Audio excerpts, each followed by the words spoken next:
RD শৰ্মাৰ পৰা মই এইকাৰণে দিছোঁ লাষ্ট ইয়াৰ তোমালোকৰ আলফা বিটা থকা কুৱেশ্যন এটি অহা দেখা গৈছে। তেনেকুৱা ধৰণৰ কুৱেশ্যনবোৰ আমাৰ টেক্সট বুকত নাইকিয়া,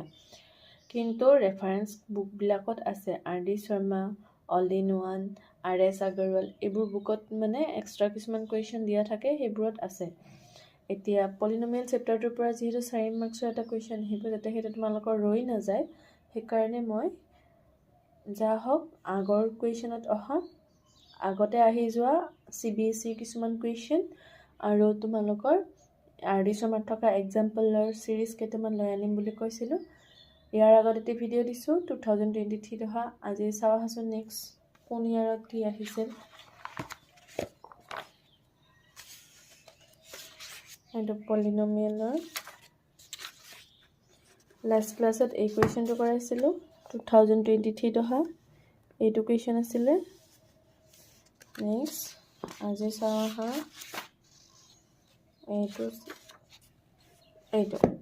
এইটো আহিছে CBSE 2020। কুৱেশ্যনটো চাবা, find the quadratic polynomial whose zeros are reciprocal of the zeros of the polynomial f of x equal to ax square plus bx plus c, a does not equal to 0, c does not equal to 0. কুৱেশ্যনটো লিখি ল'বা তোমালোকে। Find the quadratic polynomial whose zeros are reciprocals of the zeros of the polynomial f of x equal to ax square plus bx plus c, a does not equal to 0, c does not equal to 0. এতিয়া চাই যাবা আমাক পলিনমিয়েলটো কি দিছে,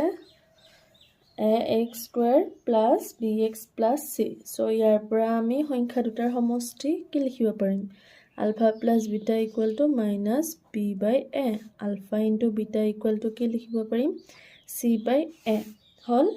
এতিয়া আমাক polynomial কেইটা ৰেচিপ্ৰকেল বুলি কৈ দিছে কুৱেশ্যনটোত। তোমালোকে যদি কুৱেশ্যনটো চাইছা ভালদৰে লিখি লৈছা গম পাবা কি কৈছে চোৱা। Find the quadratic polynomial whose zeros are reciprocals. Zero' কেইটা কি হয় বুলি কৈছে, ৰেচিপ্ৰকেল হয় বুলি কৈছে। চ' according to question আমি আলফা বিটা লিখিলে নহ'ব, কি লিখিম আমি, সংখ্যা দুটাৰ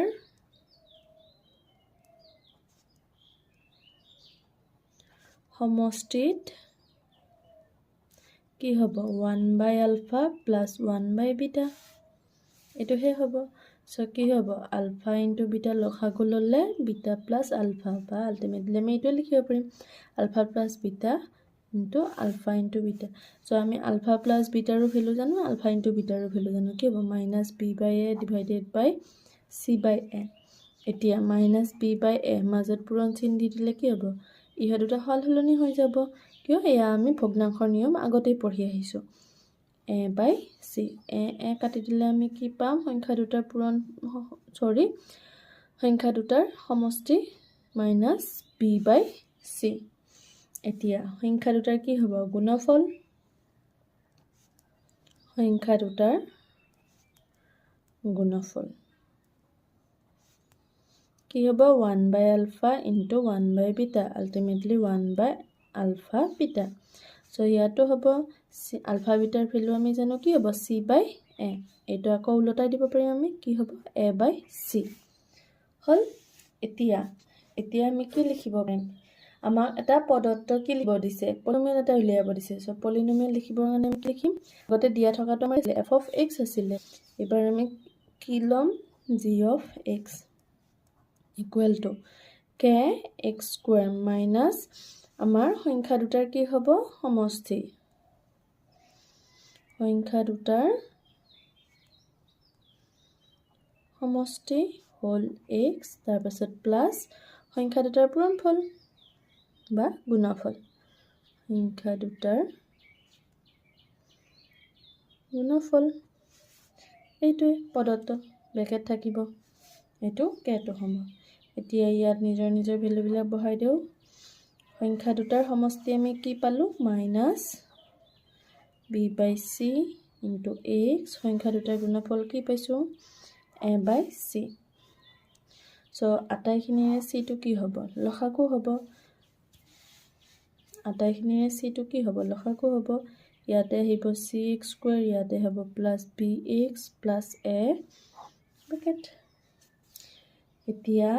k by c টো উলিয়াই আনিলে কি হ'ব cx square plus bx plus a এতিয়া আমি ধৰা হল lambda equal to k by c hall lambda টো যদি আমি k বুলি ধৰি লও কাৰণ এটো আমাৰ কি হয় এটা কনস্ট্যান্ট হয় সো ইকুয়েশন টো কি হ'ব lambda whole cx square plus bx plus a এইটো আমাৰ পদত্ব দেখুৱাব দিয়া পলিনোমিয়ালটো এই ধৰা কৰিব লাগিব এতিয়া এইটোৰ লগত মিলাকে কিছুমান আমাৰ এক্সাম্পল আছে তোমালোকৰ আৰডি শৰ্মাৰ বুকত হে এক্সাম্পল খিনি চাব লাগিব কাৰণ লাষ্ট ইয়াৰ তেনেকে দিছে এক্সাম্পলৰ পৰা দিছে আৰু এই কোৱেশ্চনটো আহিছিল তোমালোকৰ 2020 ত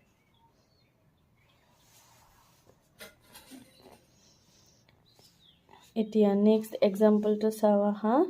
এইটো চাচোন কি দিছে if alpha and beta are the zeros of the quadratic polynomial f of x equal to কি দিছে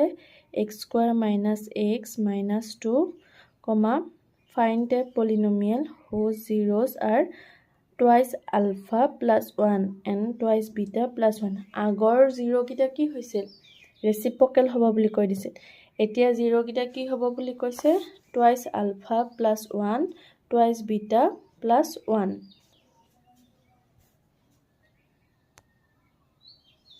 চাই যাবা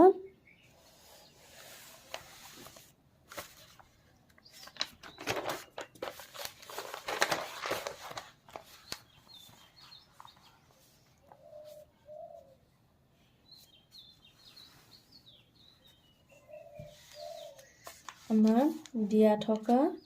পলিনোমিয়ালটো কি হ'ব দিয়া আছে f of x equal to কি হ'ব x square minus x minus 2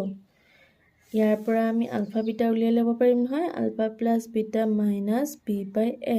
ইয়াৰ পৰা a কি হ'ব 1 b কি হ'ব minus 1 c কি হ'ব minus 2 so minus b by a হলে কি হ'ব minus 1 by 1 ultimately কি হ'ব 1 আৰু alpha into beta মানে কি হ'ব c by a c মানে 1 c মানে minus 2 a মানে 1 ultimately alpha into beta মানে কি হ'ব minus 2 এতিয়া আকৌ আমাক কি দিছে কোৱেশ্চনটোত চোৱা কোৱেশ্চনটোত শূন্য দুটা বেলেগ হয় হেতু কৈ দিছে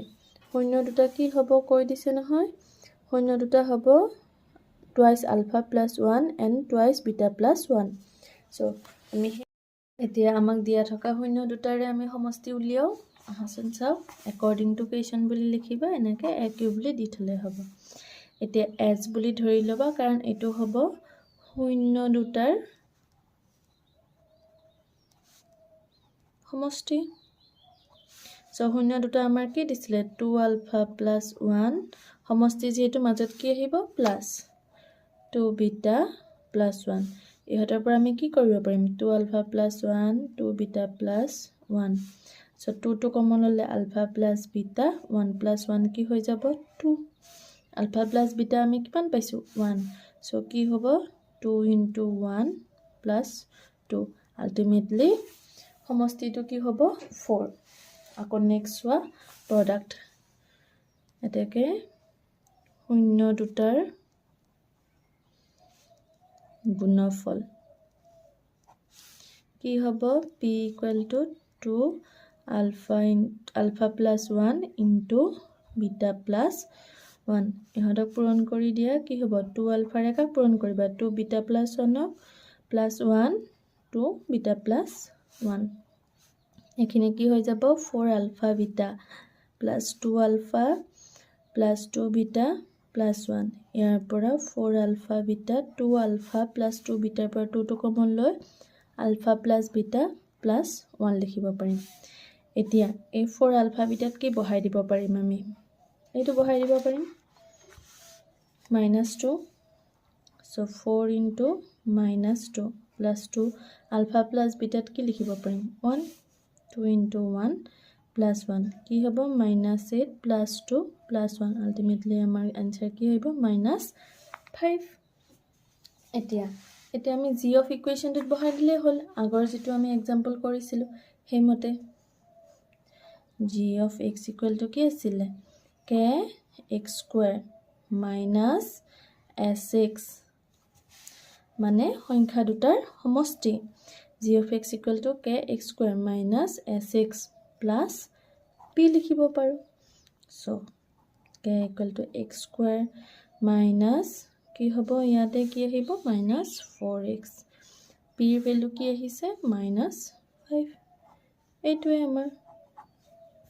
বনাব দিয়া ইকুৱেচনটো নতুন ইকুৱেচনটো এনেকুৱা ধৰণৰ কুৱেচন আহিব পাৰে তোমালোকে অকমান মন কৰিবা নেক্সট কুৱেচনলে যাও আহা আজিৰ ভিডিওৰ লাষ্ট एग्जांपलটো চাবা কি দিছে if alpha and beta are the zeros of the polynomial f of x equal to x square minus 5x plus k such that alpha minus beta equal to 1 find the value of k এটা কিছুমান বস্তু তোমালোকক দি দিছে পলিনোমিয়ালটো দিছে শূন্য দুটা কি হয় দি দিছে আৰু তাৰ পৰা এটা কন্ডিশন দি দিছে তাৰ পৰা তোমালোক কি উলিয়াব দিছে k উলিয়াব দিছে আহাচোন কুৱেচনটো কেনেকৈ কৰিব লাগে চাও এটা লিখি লবা যে দিয়া আছে বহুপদটো কি f of x equal to x square minus 5x plus k ইয়াৰ পৰা আমি শূন্য দুটাৰ সমষ্টিৰ গুণফল উলিয়াই ল'ব পাৰিম so alpha plus beta equal to কি হ'ব মাইনাস তাৰ আগতে a b কিটা চাও আহা a equal to কি হ'ব 1 b equal to কি হ'ব -5 c equal to k এতিয়া ইয়াতে কি হ'ব alpha plus beta equal to শূন্য দুটাৰ সমষ্টি কি হ'ব -b by a তাৰ মানে আমি কি লিখিব পাৰিম minus কুৱেচনৰ minus divided by 1 so ultimately minus a plus হ'ব 5 next alpha into beta কি লিখিম c by a so k by 1 মানে কি হ'ব k এতিয়া আমাক প্ৰশ্নত কি দিছে সোয়া কন্ডিশনটো প্ৰশ্নমতে কি দিছে আমাক কন্ডিশনটো কি হয় alpha minus beta equal to 1 বুলি কৈ দিছে তাৰ পৰা আমাক কি উলিয়াব দিছে k উলিয়াব দিছে so alpha minus beta equal to কি লিখিম k the both side আমি কি কৰি দিম স্কয়াৰ কৰি দিব পাৰিম এটা লাইন লিখিব পাৰা দুয়োফালে বৰ্গ কৰি পাও হল alpha minus beta whole square equal to 1 square so ইয়াৰ পৰা কি হ'ব alpha square minus 2 alpha plus beta square equal to 1 এতিয়া alpha square plus beta square minus 2 alpha beta equal to 1 এই alpha square plus beta square কোনো value নাই কিন্তু alpha beta ৰ value আমি অলৰেডি পাইছো এইটো আমি alpha beta ৰ ভ্যালু পাইছো কিন্তু alpha square plus beta square কোনো ভ্যালু নাই হেতু কাৰণে আমি কেনেকৈ উলিয়াম সোয়া alpha plus beta whole square equal to কি হ'ব alpha square plus 2 alpha beta plus beta square ইয়াৰ পৰা কোন দুটা লাগে আমাক alpha square beta square so alpha plus beta whole square এই 2 alpha beta টো ইফালে লৈ আহিলে কি হ'ব minus 2 alpha beta ইফালে কি থাকি গল alpha square plus beta square কাৰ ভ্যালু লাগে আমাৰ এটোৰে লাগে একেটা কি হয় আকৌ আমি জানোই সোয়া alpha plus beta কি হ'ব minus b by a কৰতে কি পাইছো আমি 5 আৰু alpha into beta কি পাইছো k so ইয়াত বহাই দিও alpha plus beta কি বহাম 5 square minus 2k মানে alpha square plus beta square value তো কি হ'ব আমাৰ 25 minus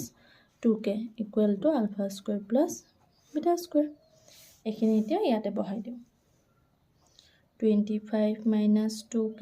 ইয়াতো কি হৈ যাব আমাৰ minus 2k equal to 1 so ইয়াৰ পৰা কি পাম minus 4k equal to 125 to হিফালে গলে কি হ'ব minus 4k 1 minus 25 সো ইফালে -4k ইফালে কি পালো -24 কেৰ লগত 4 টো কি হৈছে পুৰণ ইফালে গলে কি হৈ যাব হৰণ -24 ডিভাইডেড বাই -4 মাইনাস কাটা যাব 4 এৰ 24 কি হৈ যাব 6 বাৰ সো আলটিমেটলি কেৰ ভ্যালু আমাক উলিয়াব দিছে পাই গলো 6 গুটে কোৱেশ্চনটো বুজি পাইছা নাই জনাবাছো দে আজিলে আহিছো আটাইখিনি কোৱেশ্চনতে ইম্পৰ্টেন্ট তোমালোকৰ এক্সাম পাৰ্সপেক্টিভত যদি তোমালোকে ভালদৰে মন দি চোৱা তেতিয়া হলে আন বেলেগ ধৰণৰ আলফাবেটৰ কোৱেশ্চন আহিলেও তোমালোকে ইজিতে কৰিব পাৰিবা যদি ভিডিওটো চাই ভাল পাইছা লাইক কমেন্ট শ্বেয়াৰ সাবস্ক্ৰাইব কৰি দিবা